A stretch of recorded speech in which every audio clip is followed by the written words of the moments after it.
Disadvantage जो आप बांग्लादेशी नहीं बोले একটুখানি।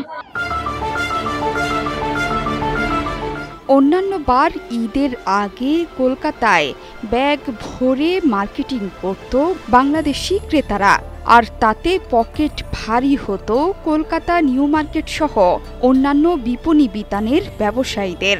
অথচ এবার সেই ব্যবসায়ীদের মাথায় হাত, নেই বাংলাদেশি ক্রেতা, পেটে ভাত বন্ধের উপক্রম কলকাতার ব্যবসায়ীদের। বাংলাদেশের ভিড় বাড়ে, কিন্তু এবার বাংলাদেশে একটু কমই আছে, যেন সবাই জানে পরিস্থিতি কি আছে। ৫ আগস্টের আগেও কলকাতার নিউ মার্কেট, মার্কুইজ স্ট্রিট গিজ করত বাংলাদেশের পর্যটকে। যেই কলকাতার আনাচে কানাচে অলি গলি বাংলাদেশিদের পদচারণায় মুখর থাকত, সেখানে এতটাই ভিড় হতো যে পা ফেলার জায়গা পর্যন্ত থাকত না। সেসব স্থানে এখন স্থানীয় ক্রেতাদের নিয়ে ব্যবসায়ীদের গতানুগতিক ব্যস্ততা। কেউ ভাবতে পারেনি কলকাতার প্রাণকেন্দ্র নিউ মার্কেটে রমজান মাসে এমন ঢিলে ঢালা দৃশ্য। ওয়ালটন আবারও মিলিয়নিয়ার অফারে ওয়ালটন ফ্রিজ কিনে আপনিও হয়ে যেতে পারেন মিলিয়নিয়ার।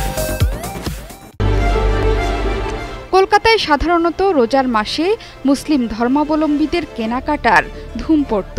পুরো মাস জুড়ে বাংলাদেশি থেকে স্থানীয় মুসলিম ক্রেতাদের পোশাক থেকে সাজের অনুষঙ্গের চাহিদা থাকত তুঙ্গে। বাংলাদেশ থেকে ভারতে যাওয়ার হিড়িক পড়ত। বর্তমানে একেবারেই বাংলাদেশি শূন্য কলকাতা।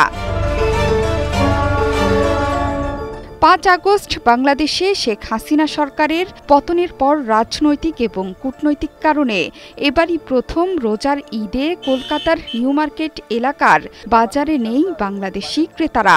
এতে করে আর্থিক ক্ষতির মুখে পড়েছেন নিউ মার্কেট সহ অন্যান্য জনপ্রিয় মার্কেটগুলো। তাদের ব্যবসা চলছে ডিমে তালে। স্থানীয়দের নিয়েই এখন খুশি ব্যবসায়ীরা। এমনকি বাংলাদেশিদের কলকাতা সফর স্বাভাবিক করার আহ্বান তাদের কণ্ঠে। ডিসএডভান্টেজ যে বাংলাদেশি নেই বলে একটুখানি আমাদের একটু সেলটা একটু ডাউন হয়েছে। মূলত কলকাতার নিউ মার্কেট, মার্কুইজ স্ট্রিট বা মুকুন্দপুর অঞ্চলের বেসরকারি হাসপাতালগুলোতেই বাংলাদেশি পর্যটকরা থাকেন, কেনাকাটা করেন। বর্তমানে বাংলাদেশি পর্যটক না পাওয়ায় বিপাকে পড়েছে সেখানকার হাসপাতালগুলো। এর সাথে জড়িয়ে থাকা হোটেলগুলো প্রায় ফাঁকা।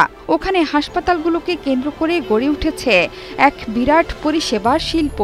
খাওয়ার বা থাকার হোটেল, ওষুধের দোকান সব মিলিয়ে প্রায় লাখখানেক মানুষের আয় রোজগার চলে ওই হাসপাতালগুলোকে কেন্দ্র করে।